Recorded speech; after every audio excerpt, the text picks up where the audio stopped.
The formula I wasn't supposed to smell. I make invisible things behave. That's what a junior perfumer is, on the days the lab glass is clean and the clients pretend they have noses.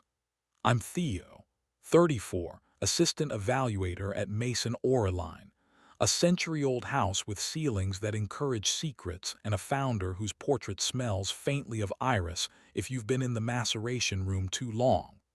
My job is to sit between art and solvent and decide if a story will live on skin or die in a focus group.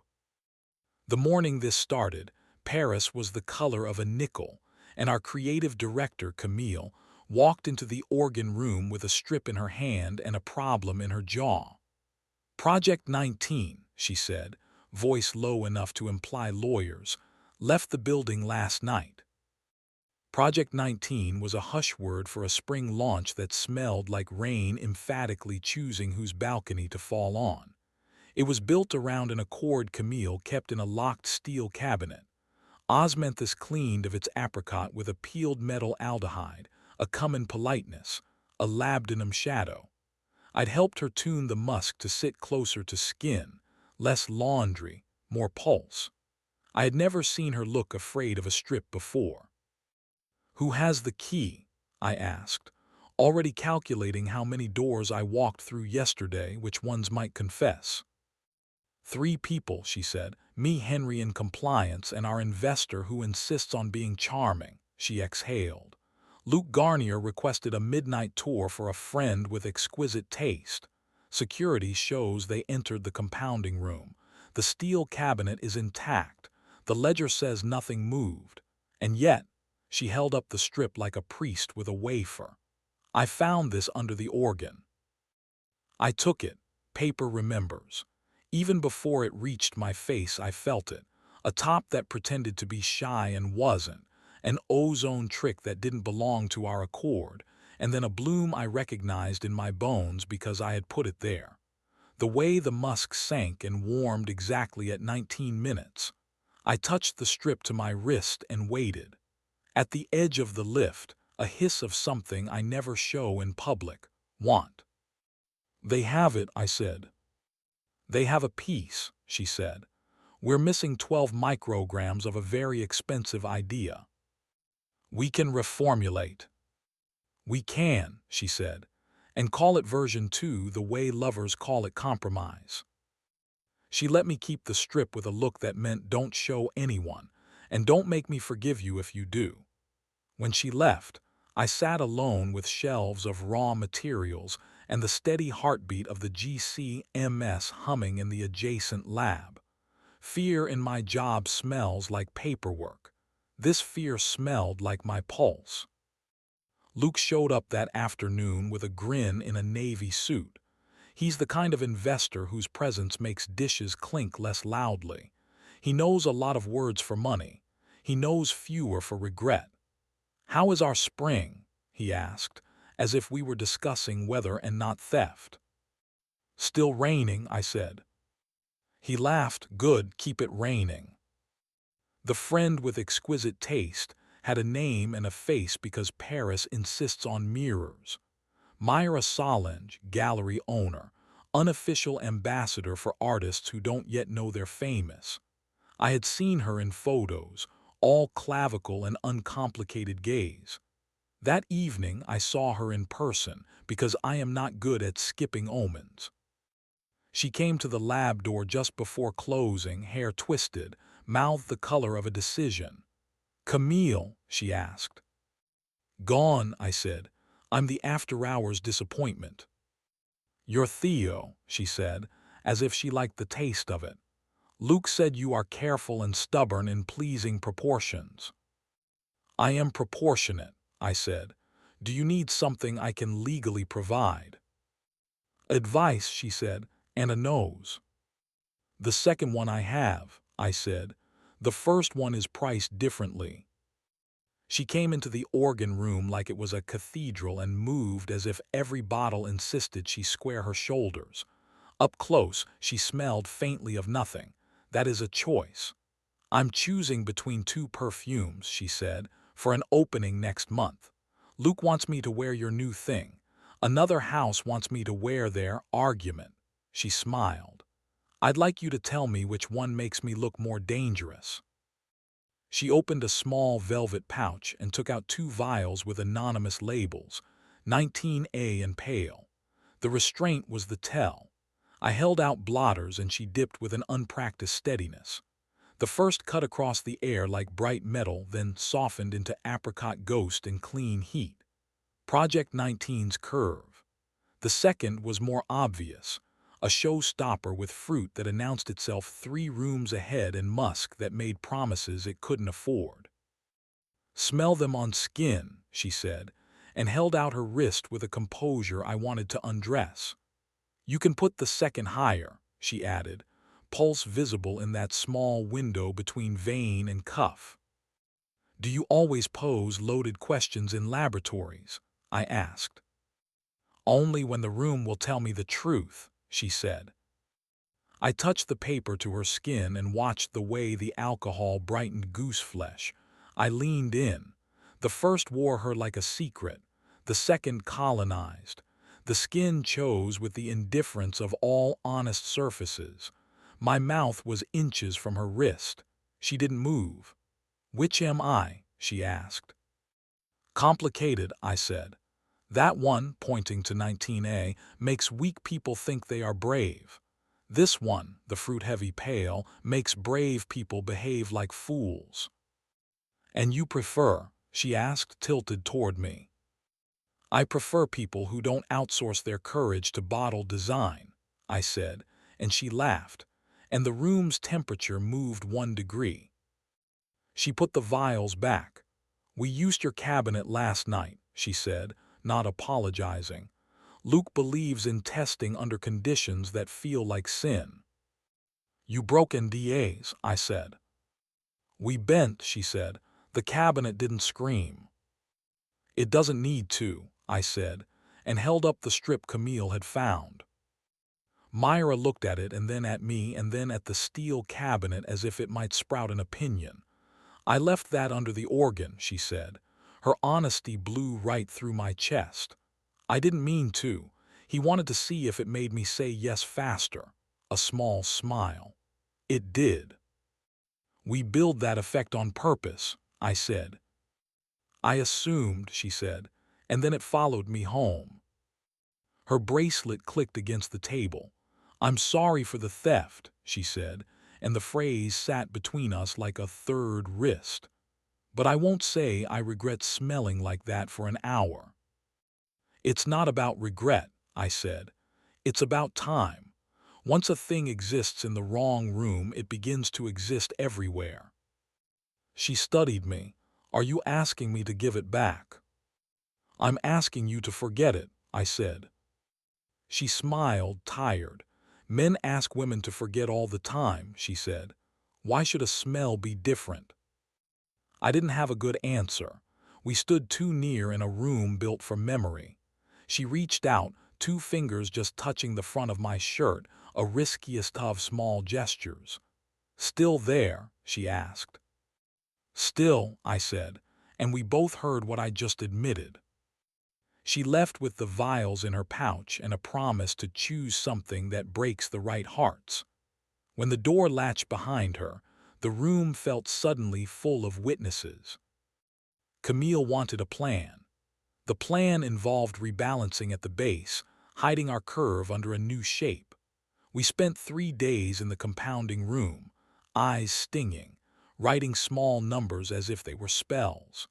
We pushed the musks away from powder and toward skin, swapped a transparent wood for a shy leather, tugged that metal his top note 2 minutes earlier so the bloom would happen when the wearer wasn't expecting it. While we built version 2, the rest of the house built a narrative. PR words like evolution and micro-iteration.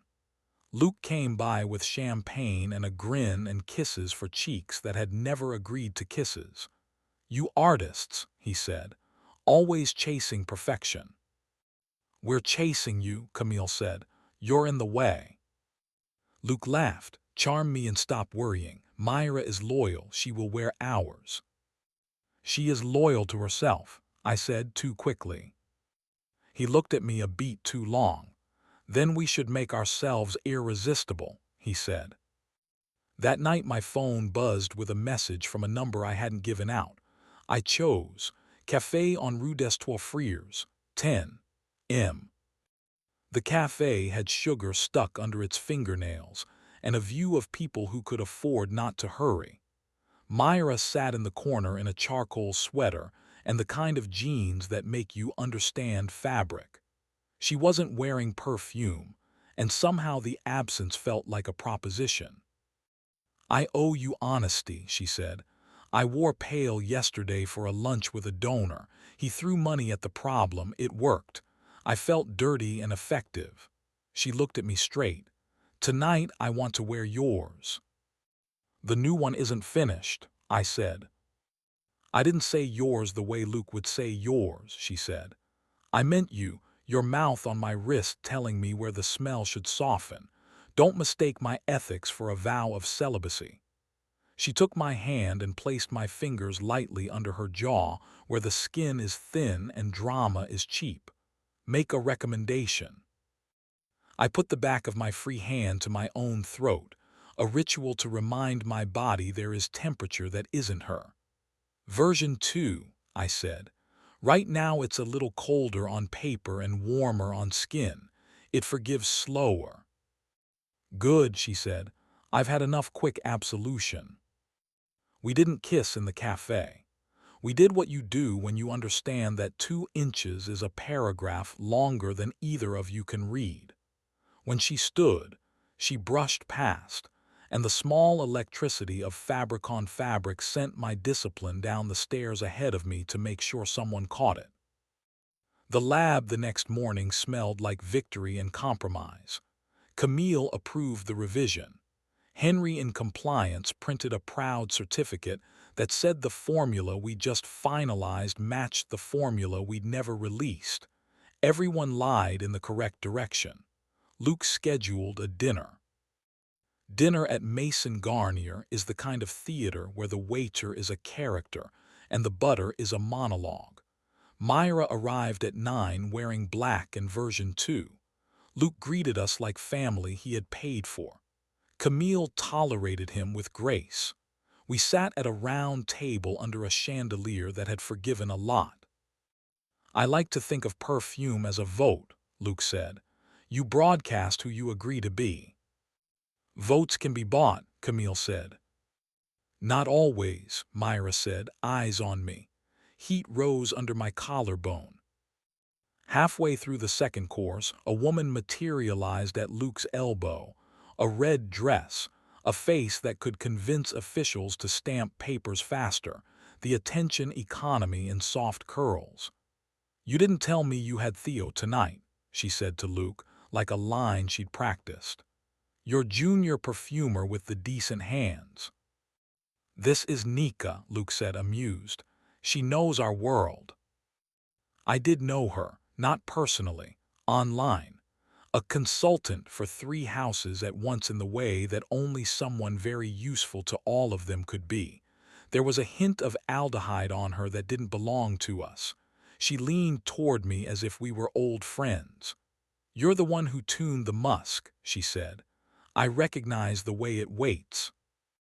"I like waiting," I said. "Do you?" she asked, fingertip tapping the stem of her glass. "I've heard otherwise." Myra's gaze sharpened. Luke looked interested the way cats look at glasses of water. Nika smiled. "It's sweet when artists think strip logs don't get photographed," she said. "Or when steel cabinets aren't also calendars. Project 19 is lovely. It was even lovelier last week." Camille set down her fork like a verdict. "Are you accusing us of stealing our own work?" Nika glanced at Luke, who didn't blink. "I'm saying someone auditioned for us using your score," she said. "We passed on the role. Your girl plays it better." Myra's fingers tightened on her napkin, a small intention made visible. In that breath, I understood the shape of the trap. If Luke could prove we had lost control of our formula, He could justify steering us into a merger that would turn art into quarterly returns. If a rival could prove he had turned us into a pipeline, we'd be cheaper to buy. I stood. I'm going to get air, I said, which is perfumer for I am about to do something unwise. Myra stood too. We did not need to coordinate with our mouths. Outside on the balcony, the cold made version 2 bloom in restrained shock. The city below was busy pretending to be a movie. He's using you, I said to Myra. I'm using him, she said. He gets art that flatters his portfolio. I get rooms I couldn't afford and the occasional sense of leverage. Tonight I chose you. That is not a promise for tomorrow. It's a sentence I want to speak right now. She stepped into me. We did not destroy anything. We built a small frame around a longer hunger and hung restraint inside it. Her mouth near my ear, my palm at her lower back. The worst thing stayed imagined because I am tired of apologies that smell like cigarettes. If someone had filmed us, they could have sold ads. If someone had asked me whether I was proud, I would have offered a difficult truth and a request for more time. We went back in.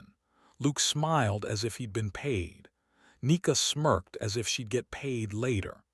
Camille rolled her eyes at me in a way that said she'd yell tomorrow and hug next week.